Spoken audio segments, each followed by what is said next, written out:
왜 여기 앉는 순간부터 이 생각이 났는데 여태까지 이 얘기를 해야 되나 안 해야 되나 고민을 했어요. 근데 제가 지금 얘기를 할게요. 그러니까 그냥 제 마음을 받아주시기 바랍니다. 여태까지 우리 캘팩 감독님들이 어포인먼트를 잘못하셨다고 생각하시는 분은 이번에 잘했다고 생각할 것입니다. 이순영 목사님이 여기에 오신 거는 아마 그동안 감독님들과 캐비넷이 기도를 많이 해서 하나님이 머리를 탁 쳐서 이순영 데려와 그러셨을 거예요. 나이는 어리고 그러지만 마음이 순수하고 신실하고 진짜 하나님 말씀 인도대로 목회를 하실 분이라고 저는 여태까지도 하고 있었고 그래서 캄보디아까지 갔었을 것이고 그렇게 믿습니다.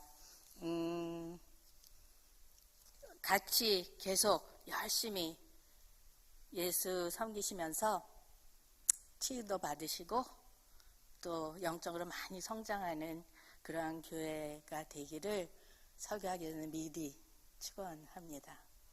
아멘. 우리 저는 이제 계속 앤드루라고 불러서 그게 제일 더 편한데 우리 앤드루 목사님께서 설교를 부탁하신 다음에 제가 곧 주일에 해당하는 예배 성서 일과라 그래요. 렉셔너리를 확인해 봤어요. 오늘 이번 주에 렉셔너리에 있는 바이블이 무엇인가? 이 렉셔너리 성서 일과는 3년을 주기로 돌아가면서 기독교 절기에 맞춰서 성서 본문을 나누어서 제시하는 달력 같은 것입니다. 특별히 제가 초청을 받아서 갈 때는 그 교회를 잘 모르기 때문에 그 교회에 있는 한 분 한 분들이 어디에 계신지 모르기 때문에 설교를 해야 될 때 꼭 제 임의로 이렇게 성경을 선택하기보다는 그 렉셔너리로 준비를 합니다. 성서 일과에 따른 말씀을 통해서 하나님께서 어떤 메시지를 원하시는지 듣고자 노력을 하면서 설교를 준비하는 설교 이렇게 초청을 받을 때마다 제가 충실히 지키는 저 하나만의 그 약속입니다. 그런데 오늘 복음서를 읽고 누가복음 6장 참 당황스러웠어요. 이 말씀에는 여러 주제가 있어요. 여러분 들으셨지만 이거 뭐 이렇게 많은 거를 우리에게 요구하시나 그러죠. 원수들을 어떻게 대응해야 하는가. 또 황금률이라 그러죠. 골든 커맨먼트. 남에게 대접을 받고자 하는 대로 나에게 내가 대접을 받고자 하는 대로 남을 대접하라. So, 주고받는 일. 그거를 공평하게 여기는 이 세상에 살면서 기독교인으로서는 어떻게 살아야 하는가. So, 긍휼히 여긴다는 것은 무엇인가. 그 판단에 대한 띠임 아니면 정죄 또 용서 상호성이라 그러죠. reciprocity, 주고받는 관계에 대한 주제, 또 return on investment라는 말을 우리가 또 쓰죠. 그리고 또 한 걸음 조금 더 나가면 교회가 institution으로서 교회와 성령으로서 가는 교회가 어떻게 다른가. 이 짧은 11절 안에 매우 중요한 메시지들이 여러 개가 있어요. 한 설교를 10개는 해야 돼요. 이 설교를 가지고. 아니면 뭐 성경 공부를 5개나 6개를 한다든가 그렇지 않으면 그냥 진짜 리트릿을 해서 4일 동안 가둬놓고 다 가르쳐야 할 수 있는 그러한 그래서 기도를 드렸습니다. 하나님 왜 저에게 이 본문을 주시는 겁니까? 이렇게 와서 한 20분 30분 동안 설교를 하고 좋은 인상을 남기고 가야지 또 초대를 받을 텐데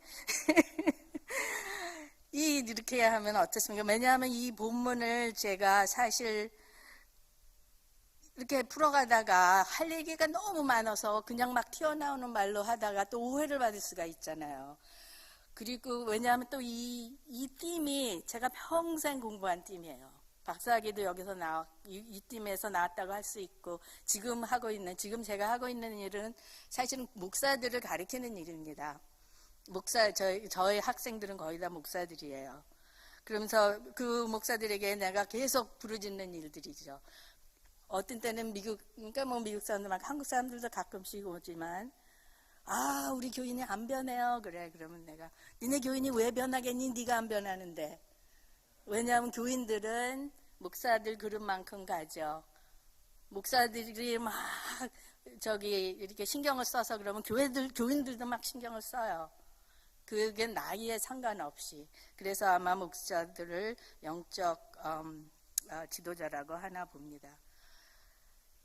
그래서 아까 말씀드린 것처럼 이 렉셔너리 성서일가는 3년 주기로 돌아간다고 그랬잖아요. 근데 이 본문은 누가복음 6장 27절에서 38절은 3년마다 등장하는 것도 아니에요. 왜냐하면 주현절 후 7째 주일에 이 누가복음이 나오는데, 어떤 해에는 부활절 날짜에 따라서 주현절 후에 6주에서 끝날 때가 있어요. 그러면 이 본문은 설교를 안 해도 되는 거예요. 그런데 어쩐 일인지 오늘 이번 주일이 그날입니다. 그래서 기도하면서 준비를 했으니까 여러분 저와 함께 이 말씀에서 우리에게 하나님이 하시려는 것이 무엇이고, 또 우리 교회에게 어떤 메시지를 주고자 하시는지 기도하는 마음으로 들으시기 바랍니다. 그리고 혹시 질문이 있으시면 이렇게 이따가 친교 시간에 말씀하시든지 아니면 우리 이순영 목사님한테 열어보시는데, 오해가 가지 않는 그러한 설교가 되기를 원합니다. 그래서 이제 본문으로 들어가기 전에 누가복음 6장의 시작을 잠깐 보겠습니다. 그 6장 초반에는 바리새인들을 안식일에 관한 그들의 율법 해석을 들어서 예수님과 제자들이 이를 제대로 따르지 않았다고 예수님을 비난하는 그러한 장면이 나옵니다. 이에 예수님께서는 인자는 안식일의 주인이다 라고 말씀하셨습니다. 배고픈 자를 안식일에 먹이고 병든 자도 안식일에 고칠 수 있는 그러한 예수님은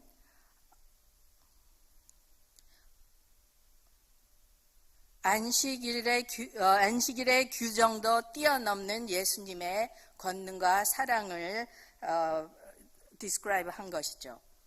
그 후에 예수님께서 12제자를 부르시는 장면이 있습니다. 그리고 이어서 우리가 흔히 얘기하는 평지설교라고 하는 것이 전해집니다.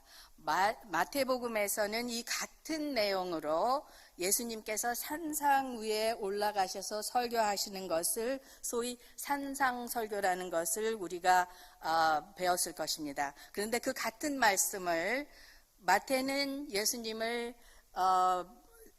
왕이라고 또 메시아로 강조해야 되기 때문에 높은 산 위에서 백성을 내려다보면서 이렇게 가리키는 걸로 이미지를 했지만, 누가복음은 예수님을 평지에 곧 군중과 같은 눈높이에 세워둡니다. 누가가 그리는 예수님은 작고 약한 이들을 향해서 가까이 다가가시고 더 낮은 곳을 지향하시는 예수님을 그리십니다. 예수님은 그거 두 가지를 다 잘 보여주신 분이죠. 그러므로 예수님께서는 동등함을 강조하실 뿐 아니라 공평성을 실천하는 모습에서 누가복음은 특히 그 부분에 예수님을 그리고 있습니다. 그런데 6장 20절에 보면 예수님께서 제자들을 바라보시고 말씀하셨다 그렇게 기록합니다. 영어로는 look up 이라고 합니다. look up the disciples. 특히 즉 20절부터 시작되는 그 오늘 본문 27장에서 28절에 포함하는 이 말씀들은 먼저 12제자에게 직접 가르치시려고 하였다는 점을 우리가 기억해야 합니다. 물론 그 말씀을 주변에 있는 다른 사람들도 들었을 것이에요. 그런데 예수님께서 특별히 제자들을 바라보시고 이 말씀을 하셨다는 것은 중요한 힌트입니다. 제가 이걸 읽으면서 픽업한 게 뭐냐면, 저는 5남매 중에 맏딸이에요. 오빠가 하나 있었고 맏딸이고 동생이 셋, 남자 동생 하나, 여자 동생 둘이 있었습니다. 그런데 가끔 어머니께서 저에게 너는 언니니까, 너는 누나니까, 그렇게 이제 말씀을 시작할 때가 있어요. 그러면 저는 이제 분명히 뭔가 쉽지 않은 요구가 나에게 올 것이다 준비가 하죠. 왜냐하면 나는 크기 때문에 참을성도 더 많아야 하고 더 성숙해야 하고 더 책임을 많이 지어야 한다는 그런 것을 우리 어머니께서 저에게 기대를 하셨던 거죠. 제가 오늘 본문을 읽으면서 이 본문도 아마 그러한 비슷하다고 생각합니다. 적어도 제 생각에는 예수님께서 이 말씀을 더 높은 모범을 보여야 할 사람들에게 특별히 강조하신 것이 아닌가 생각합니다. 우리 아마 저마다 그러한 상황이 있을 것으로 믿습니다. 좀 자존심이 있잖아요. 우리는 그래도 예수 믿는 사람인데. 그럴 때가 있죠. 또 어떤 분은 아마 그래도 내가 신앙생활을 이렇게 오래 했는데, 아니면 그래도 아직까지 여러분 그러시길 바란다. 그래도 나는 연합감리교인인데, 웨슬리의 그 은혜를 따르는 그러한 교인인데, 아니면 떠나지 않고 그래도 나는 계속 여기 남아서 교회를 지키고 있는 충성스러운 교인인데, 아니면 나는 집사니까, 그래서 내가 권사니까, 나는 장로니까. 그리고 우리 몇 명, 우리 앤드루하고 저 같은 사람들, 또 우리 여기 부목사님도 계신데, 우리는 그래도 목사니까 당연히 더 높은 기준을 지켜야지. 그렇게 생각할 적이 아마 있을 겁니다. 바로 그러한 우리의 각자의 생각처럼 누가복음에서 오늘 예수님의 말씀은 더 큰 책임 혹은 더 높은 눈높이, 본보기가 되어야 하는 사람들이 어떻게 살아가야 할지를 보여준다고 생각합니다. 그래서 여러분 그렇게 생각하지 않는 분은 이 말씀 안 들어도 돼요. 그런데 그렇게 생각하고 싶은 사람은 조금 신경을 써서 들어보세요. 제가 좀 이렇게 더듬거려도 준비는 열심히 했어요.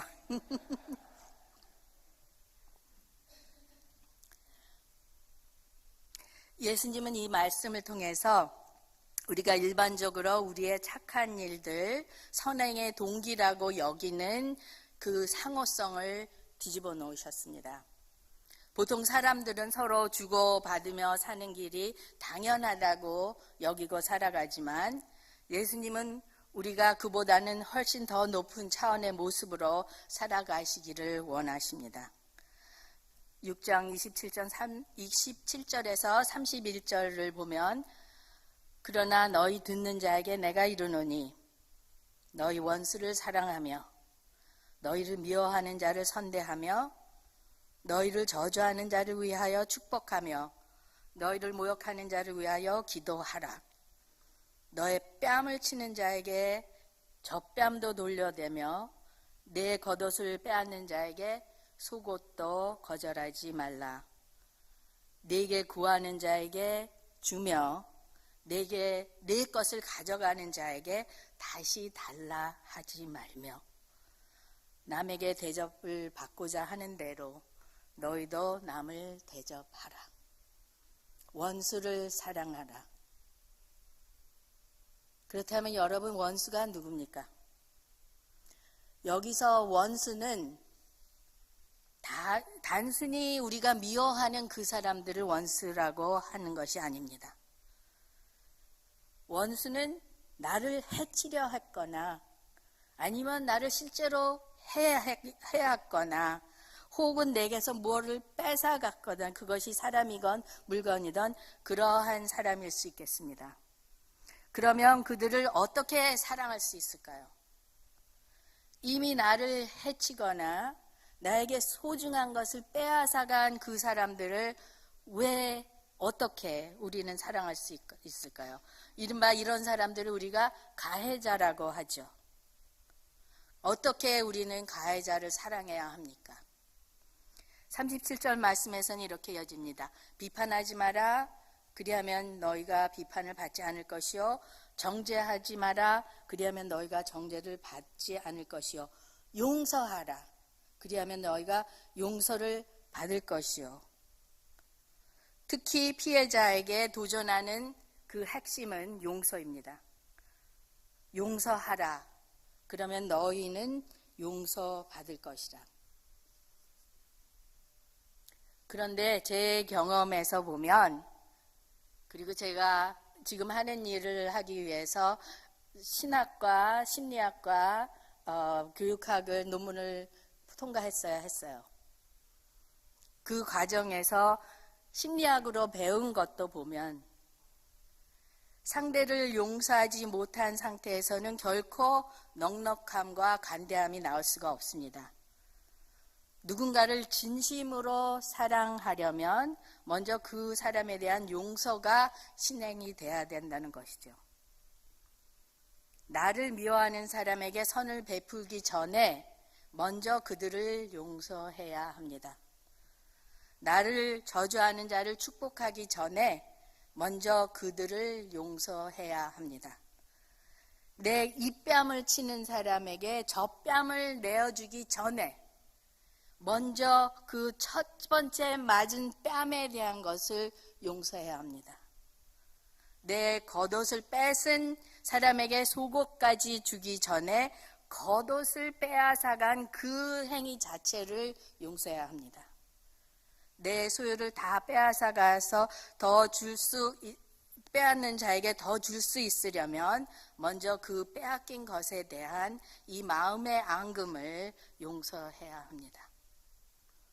용서는 가해자의 잘못을 묵인하면서 그냥 지나가는 것이 결코 아닙니다. 잘못을 없었던 것처럼 치부하거나 오히려 아무 일 없었던 척하라는 것이 아닙니다.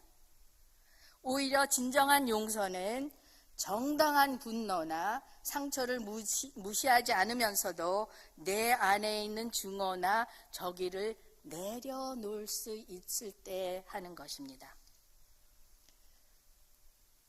정당한 분노라고 했습니다. 어떤 사람들은 화가 났다 그러면 참아 그런 거는 하면 안 돼. 근데 정당한 분노는 참을 수가 없어요. 왜? 정당하니까. 하나님이 우리에게 분노도 주셨을 것입니다. 한 스토리가 있습니다. 미국 목사님인데 마크 라이킨스라는 목사님께서 캐롤라이나 두럼에서 새로 연합감리 교회를 몇 년 전에 개척하시게 되었습니다. 그런데 그 지역에 아직까지도 쿠클룩스 클랜이 이 사실을 별로 달가워하지 않았습니다. 여러분 쿠클룩스 클랜 아시죠?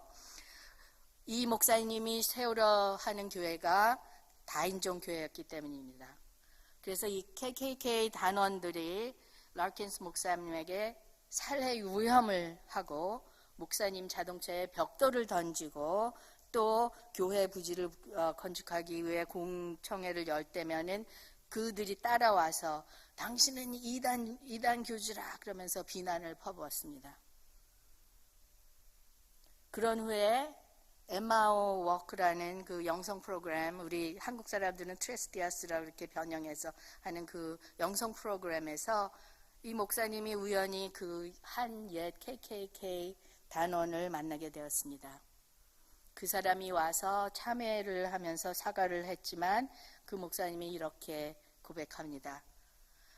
그가 이제 예수를 믿게 되었다고 하니 내가 더 사랑으로 대해야 하는 게 맞긴 했죠. 그런데 그때 저는 그가 우리 교회와 가족을 얼마나 괴롭히며 우리에게 어떠한 지옥을 경험하게 했는지를 떠올르니 사랑하기보다는 그저 막 패해주고 싶었습니다. 사실 우리를 해친 사람에게 분노하는 건 매우 자연스러운 감정입니다. 원수를 미워하는 건 어쩌면 당연한 인간적인 반응이겠죠.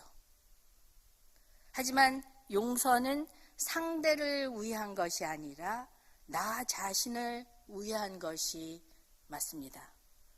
마틴 루터 킹 주니어 목사님께서 미움은 제어되지 않은 암세포와 같아서 인간의 인격과 내적 통합성을 좀먹는다라고 말씀하셨습니다.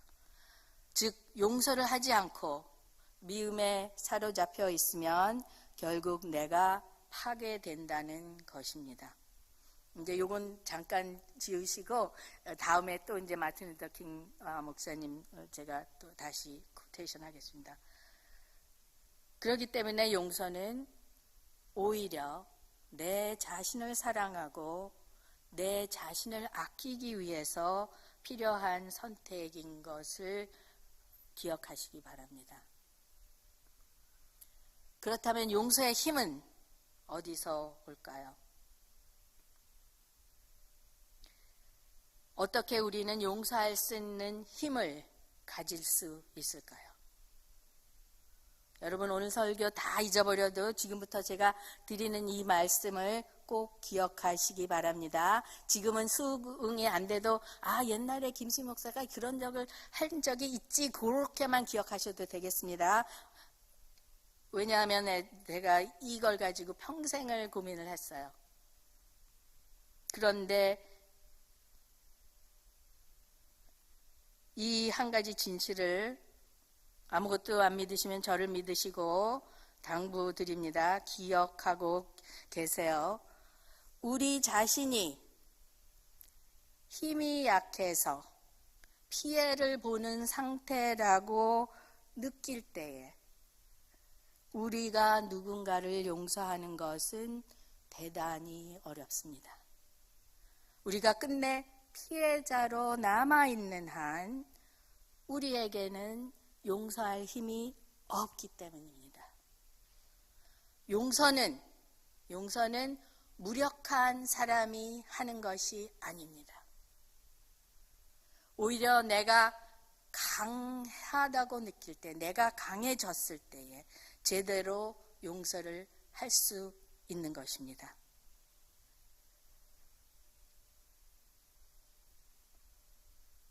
그런데 우리가 약할 때에 우리는 백이 있어요. 우리에게 큰 백이 있는 거 여러분 아세요? 예. 우리의 큰 백은 하나님이죠. 그분은 우리의 영원한 백이에요.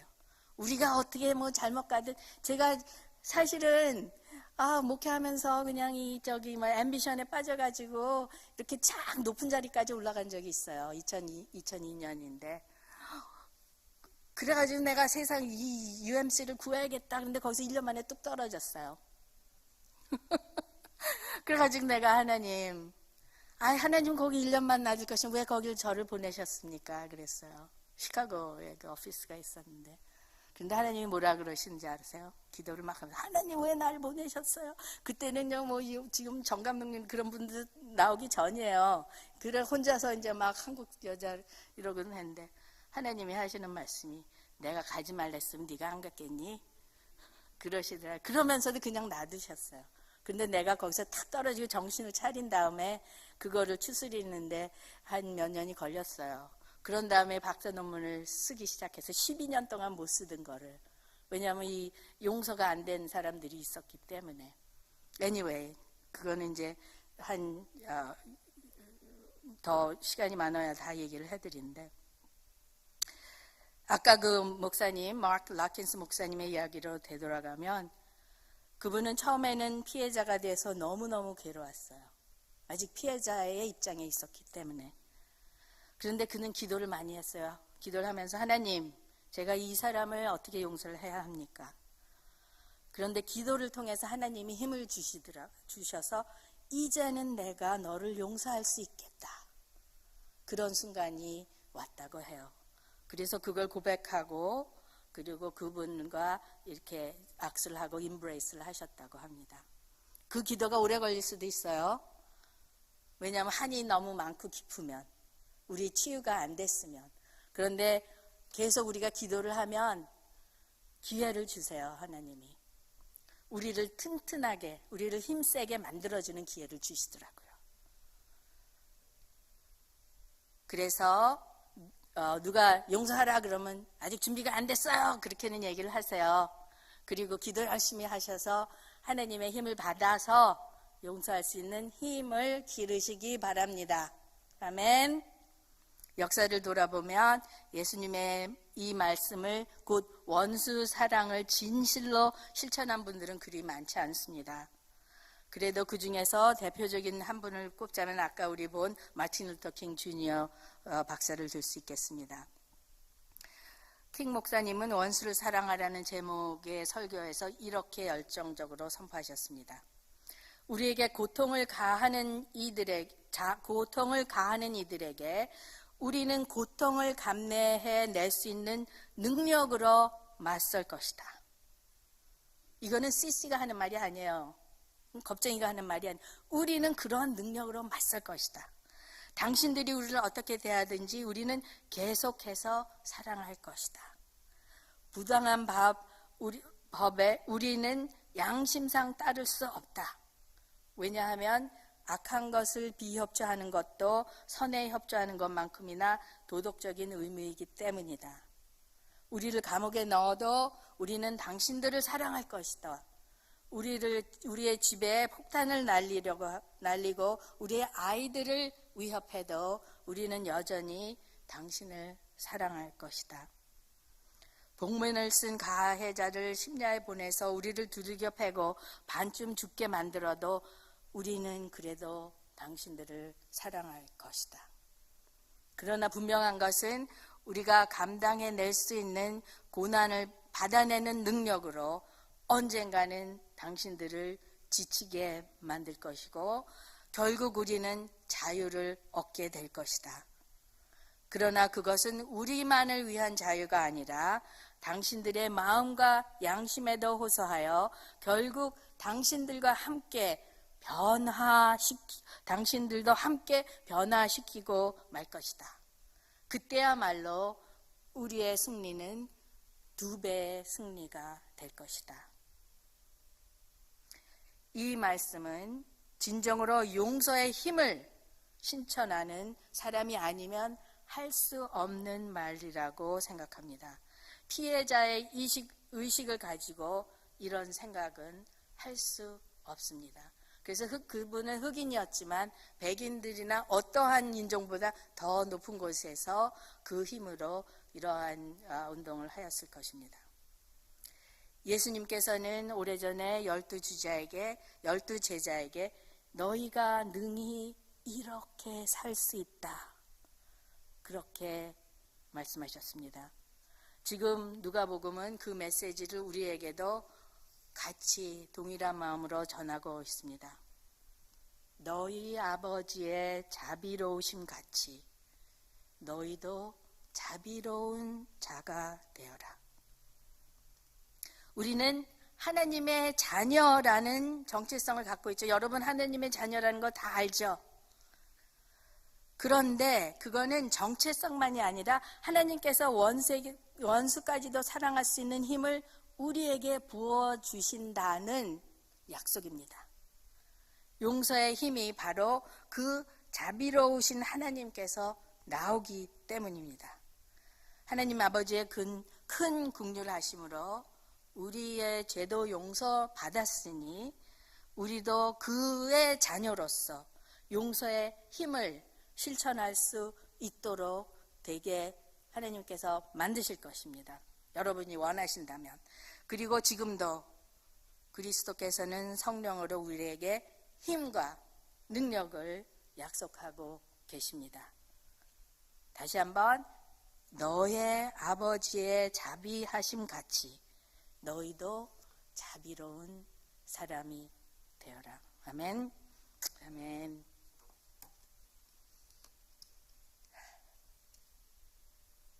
기도 잠깐 해야 될 것 같아요.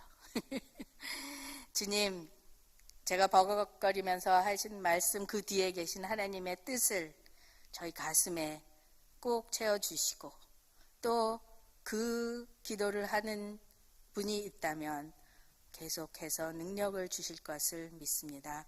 우리 하나님의 나라를 세우려고 하는 우리 이 샌디에고 한인 연합감리교회 모든 교인들과 목사님들께 주님께서 하나님의 나라가 어떠한 것이라는 것을 똑바로 보여주시면서 인도하시는 그러한 은혜를 베푸실 것을 믿습니다. 저희 말씀에서 지을 것은 지으시고 받을 것은 받을 수 있는 은혜로 세척하여 주시옵소서. 아멘.